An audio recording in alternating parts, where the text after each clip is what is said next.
सानिया एक 13 साल की 8वीं क्लास में पढ़ने वाली लड़की है जिसे नई नई चीजों के बारे में जानना पसंद है। कबीर, सानिया का बड़ा भाई जिसकी उम्र 14 साल है, वो 9वीं क्लास में पढ़ता है और सानिया को नई नई चीजें समझने में मदद करता है। मम्मी जी, सानिया की मम्मी, जिनकी उम्र लगभग 40 साल है, जो कि शहर में रहती हैं, वो सानिया को नई चीजें खोजने, जानने में मदद करती हैं। चाचा जी एक किसान हैं, उम्र 40 वर्ष। चाचा जी लगभग सभी चीजों की समझ बनाने में सानिया की मदद कर रहे हैं। दोस्तों, कैसे हो आप? आज हम सब मम्मी, मैं, चाचा जी, भैया, मेरी मौसी के घर आए हुए हैं, झारखंड में। देखो यहाँ सब कितना हरा भरा है। मम्मी, देखो यहाँ कितना अच्छा लग रहा है। यहाँ कितने सारे पेड़ हैं। हमारे घर के पास तो बहुत ही कम पेड़ पौधे नजर आते हैं। मैं यहां पहले बहुत बार आया हूं, कई दिनों तक रहा हूं। तब तो यहां बहुत हरियाली हुआ करती थी। अब तो काफी पेड़ पौधों को काटकर दुकान और मकान बना दिए हैं। हाँ, पहले हमारे घर के पास भी बहुत से पेड़ हुआ करते थे। धीरे धीरे वो सब गायब हो गए हैं। पहले वहां कितनी सारी चिड़िया दिखती थी, लेकिन अब शायद ही कुछ पक्षी दिखते हैं, है ना? जब पेड़ पौधे ही नहीं तो पक्षी कैसे रहेंगे?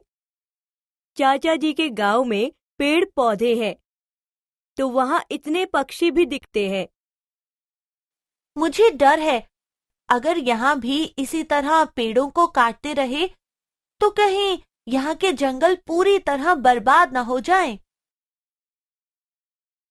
वैसे ये तो बहुत गलत बात है ना दोस्तों। कभी फर्नीचर बनाने के लिए, घर बनाने के लिए, तो कभी ईंधन के लिए हम अपनी जरूरतों के लिए लगातार पेड़ों को काटते जा रहे हैं। आप इस बारे में क्या सोचते हैं? तुम्हें पता है कई बार जंगलों में आग भी लग जाती है।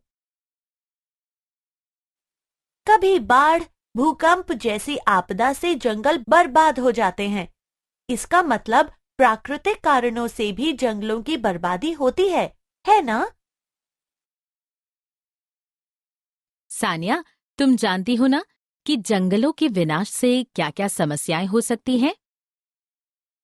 पौधों के बिना ऑक्सीजन की मात्रा कम होगी और हमारा श्वास लेना भी मुश्किल हो जाएगा।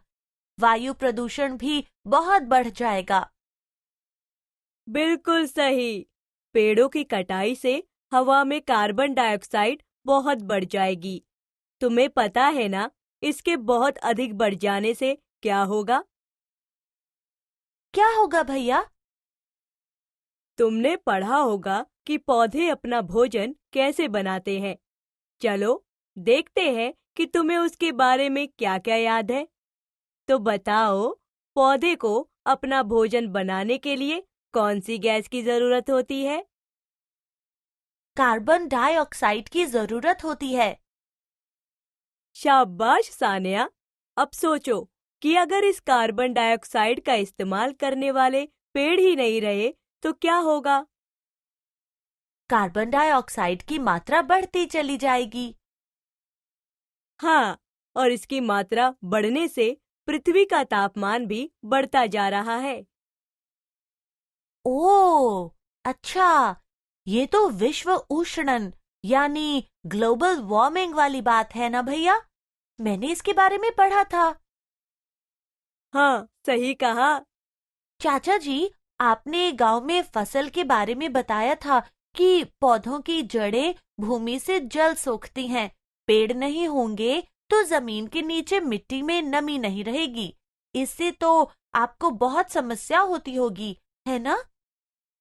बिल्कुल, इससे मिट्टी का उपजाऊपन खत्म हो जाता है क्योंकि भूमि में जल बहुत ही कम हो जाता है। आओ मैं तुम्हें दिखाता हूं। यह है मिट्टी, इसमें कोई पेड़ पौधा नहीं। ये इस मिट्टी में ये पौधे लगे हैं।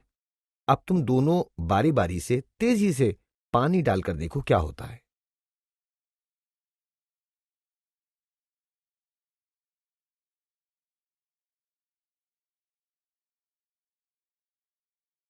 ये पानी तो मिट्टी को भगा ले गया और पौधे वाली मिट्टी पानी के साथ नहीं बह पाई। तो क्या इसका मतलब यह है कि पौधों की जड़ें तेज हवा में भी मिट्टी को जकड़ कर रखती हैं? बहुत सही कहा सानिया। तो इसका मतलब अगर हम ज्यादा पेड़ लगाएं तो मिट्टी में नमी बनी रहेगी और इससे मिट्टी का हवा और पानी से कटाव भी कम होगा, यही ना? दोस्तों, ये तो मृदा अपरदन वाली बात हुई ना। इसके बारे में हमने कक्षा 7वीं में पढ़ा था। मृदा अपरदन में जल भूमि की ऊपरी मृदा के कणों को बहा ले जाता है। सान्या, तुम्हें पता है कि वनों के विनाश के कारण ही बाढ़ और सूखा जैसी आपदाएं भी आती हैं? हाँ, वनों की कटाई से बारिश पर भी असर पड़ता है। बारिश में कमी होती है। वनों के कटाई से एक ओर जहां वर्षा में कमी आती है तो दूसरी ओर बाढ़ आती है। यह कैसे संभव हो सकता है? दोस्तों, क्या इसका संबंध भी मिट्टी का जल सोखने की शक्ति से हो सकता है? आप इस बारे में क्या सोचते हैं? क्या सोच रही हो सान्या? मैं सोच रही हूँ कि जंगलों का विनाश इतनी बड़ी समस्या है, तो हमें इसके कुछ हल ढूंढने चाहिए। तो क्या सोचा तुमने? हम घरों में लकड़ी से बनी चीजों का उपयोग कम कर सकते हैं। क्यों दोस्तों, आपको क्या लगता है? क्या हम लकड़ी की बजाय किसी और चीज से बने दरवाजों या फर्नीचर का इस्तेमाल कर सकते हैं? जैसे कृत्रिम प्लास्टिक, लोहे का दरवाजा और लोहे की खिड़की और एल्युमिनियम का दरवाजा, प्लास्टिक की कुर्सी और सीमेंट की बेंच।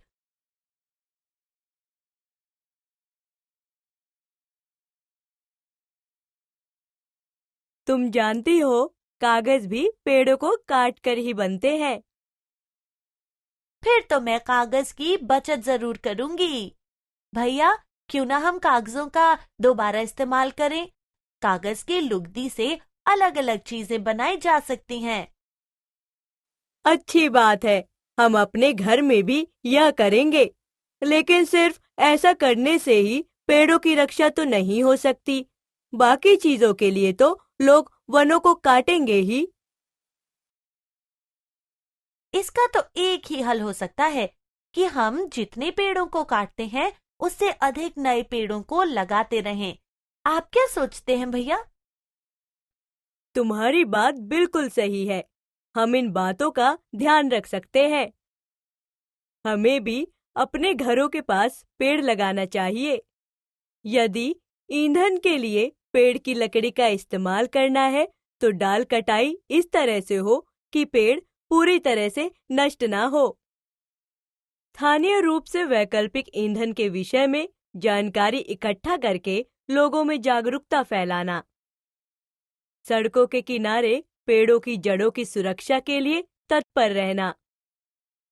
पेड़ के तने के आसपास सीमेंट का उपयोग करके पक्का करने से होने वाली हानि के बारे में जागरूकता फैलाना। स्कूल के आसपास के पेड़ों के स्वास्थ्य पर ध्यान देना। सारांश। आज हमने जाना वनों के विनाश और इसके कारणों के बारे में। इंसान की जरूरतों की चीजों के लिए प्राकृतिक आपदाओं के कारण वनों के विनाश के खतरनाक प्रभाव जैसे प्रदूषण बढ़ना, मिट्टी का उपजाऊपन कम होना, तापमान, गर्मी बढ़ना, बाढ़, सूखा के बारे में। वनों की सुरक्षा के उपाय जैसे कागज, लकड़ी का दोबारा प्रयोग करना, दोबारा नए वृक्ष लगाना।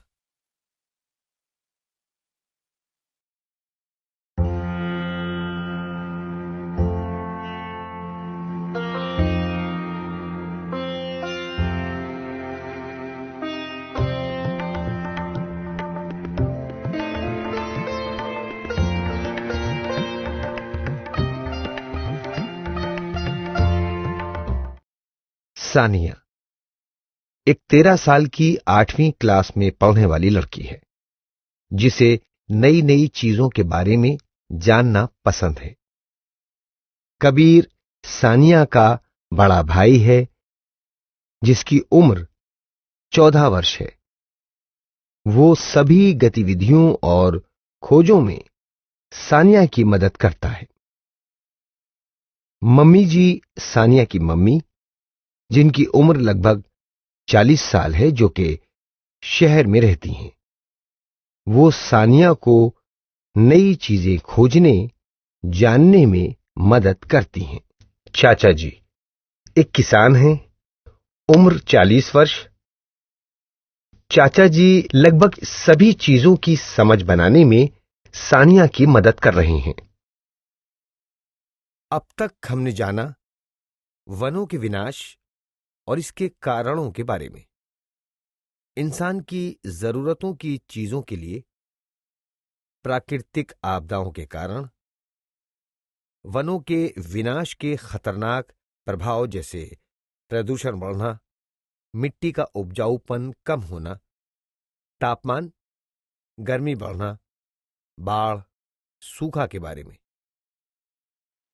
वनों की सुरक्षा के उपाय जैसे कागज, लकड़ी का दोबारा प्रयोग करना, दोबारा नए वृक्ष लगाना। भैया, देखो देखो वो जानवर। ये कैसा जानवर है? दिखने में तो यह है कुछ गिलहरी जैसा लगता है ना? ये गिलहरी ही है। इतनी बड़ी गिलहरी हमारे घर के पास और गांव में भी मैंने जो गिलहरी देखी है, वो तो इससे छोटी थी। उसका तो रंग भी अलग था। इस तरह की गिलहरी इस क्षेत्र में ही पाई जाती होंगी, है ना चाचा जी? बिल्कुल सही कहा। इस तरह की गिलहरी कुछ खास जगहों पर ही मिलती है। ओह, अच्छा। तो क्या ऐसे कुछ पेड़ पौधे भी होते हैं जो किसी विशेष क्षेत्र में ही उगते हैं? देखो, यहाँ ये फूल और ये सब पेड़ हैं। ऐसे पेड़ भी मैंने बस यहीं देखे हैं। ये पलाश के फूल हैं और ये हैं बबूल के पेड़। हाँ, ये यहाँ झारखंड के वनस्पति जात हैं। वनस्पति जात मतलब किसी जगह पर पाए जाने वाले पौधे। ठीक कहा ना मैंने? बिल्कुल सही। दोस्तों, जिस क्षेत्र में आप लोग रहते हैं, वहां आपको किस किस तरह के पौधे और जीव जंतु देखने के लिए मिलते हैं, बताइए। इन जंगलों में बाघ भी रहते हैं। रास्ते में मैंने देखा था, बेतला नेशनल पार्क पलामू बाघ आरक्षित क्षेत्र लिखा था उस पर। मैंने तो सुना था कि आजकल बाघों की संख्या कम होती जा रही है। हाँ, बाघ ऐसा जंतु है जो धीरे धीरे हमारे वनों से खत्म होता जा रहा है। इन्हीं बाघों की सुरक्षा के लिए सरकार ने कुछ जगहों को बाघ आरक्षित क्षेत्र घोषित किया है। ओह, हाँ, जैसे गैंडा। सरकार ने कुछ जगहों को गैंडों की सुरक्षा के लिए आरक्षित क्षेत्र घोषित किया है। दोस्तों, क्या केवल बड़े जंतुओं का ही विलुप्त होने का खतरा है? क्या कुछ और भी जंतु हैं जो संकट में हैं? क्या लगता है आपको? कुछ लुप्त प्राय प्रजातियां जैसे पश्चिमी ट्रैगोपैन, हाथी, बाघ, कई सींगों वाले हिरण आदि हैं।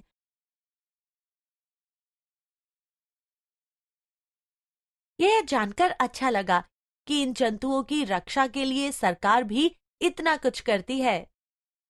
तुम्हें क्या लगता है, इन जंतुओं का संरक्षण क्यों जरूरी है? मुझे लगता है पर्यावरण के लिए पेड़ पौधे, जंतु जीव सभी का होना जरूरी है, क्योंकि हम सब ही किसी न किसी तरह से एक दूसरे पर निर्भर हैं। दोस्तों, क्या आप इस सवाल का जवाब पता लगाने में मेरी मदद कर सकते हैं?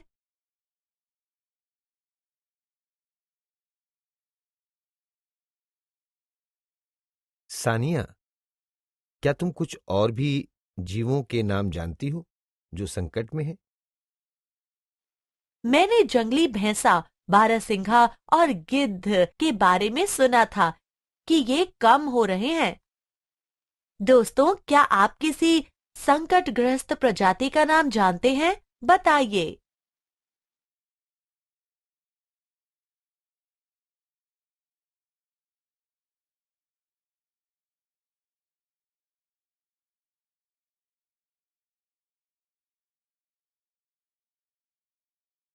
क्या इन नेशनल पार्क में इन सभी जंतुओं के लिए आरक्षित क्षेत्र होते हैं? असल में वह जैव मंडल आरक्षित क्षेत्र होते हैं। यह वनस्पतियों, जीवों, भूवैज्ञानिक के लिए संरक्षित क्षेत्र है, जो संरक्षण के उद्देश्यों के लिए आरक्षित और प्रबंधित है और अध्ययन या अनुसंधान के लिए विशेष अवसर प्रदान करता है। किसी जैव मंडल आरक्षित क्षेत्र में कई अन्य संरक्षित क्षेत्र भी हो सकते हैं। देखो ये तस्वीरें मध्य प्रदेश के पंचमढ़ी जैव मंडल आरक्षित क्षेत्र की है। हाँ, लेकिन क्या उन जानवरों को वैसा वातावरण मिल पाता होगा जैसा उन्हें जंगल में मिल सकता है? सोचो। वहां उन्हें जंगलों जैसा वातावरण नहीं मिल पाता होगा, ना ही वे अपने पिंजरों से बाहर स्वतंत्र घूम सकते हैं। तभी तो वनों में वन्य जीव अभयारण्य बनाए हैं, जिससे सभी जीव जंतुओं को अपना स्वतंत्र घर मिल सके और वे अपने प्राकृतिक परिवेश में सुरक्षित रह सके। आखिर पृथ्वी पर अपने तरीके से रहने का सभी जीव जंतुओं को भी उतना ही अधिकार है जितना हम इंसानों को है ना? दोस्तों, तो क्या आपके राज्य में कोई जैव मंडल आरक्षित क्षेत्र, नेशनल पार्क या वन्य जंतु अभयारण्य है? भैया, वो देखो, इस नदी में ये कितने सारे पक्षी हैं। मैंने ऐसे पक्षी पहले कभी नहीं देखे थे। तुम्हें पता है, ये पक्षी दुनिया के दूसरे हिस्सों से उड़कर यहां आए हैं। ओह, ये तो प्रवासी पक्षी हुए ना फिर? मैंने कक्षा 7वीं में प्रवासी पक्षियों के बारे में पढ़ा था। दोस्तों, क्या आप बता सकते हैं कि यह पक्षी दूसरी जगहों पर क्यों जाते हैं? मुझे लगता है आप सब भी इसके बारे में जानते होंगे, तो बताइए। सारांश, आज हमने जाना किसी क्षेत्र में पाए जाने वाले पौधे और जंतुओं के बारे में, विशेष क्षेत्रीय पेड़, पौधे और जीव जंतु के बारे में, संकटग्रस्त जंतुओं के बारे में, वनों व जीवों के संरक्षण के लिए सरकार ने कई योजनाएं, कार्यक्रम तथा क्षेत्र बनाए हैं, जैसे जैव मंडल आरक्षित क्षेत्र, वन्य जीव अभयारण्य, नेशनल पार्क यानी राष्ट्रीय उद्यान। एक क्षेत्र से दूसरे क्षेत्र में जाने वाले प्रवासी पक्षी के बारे में।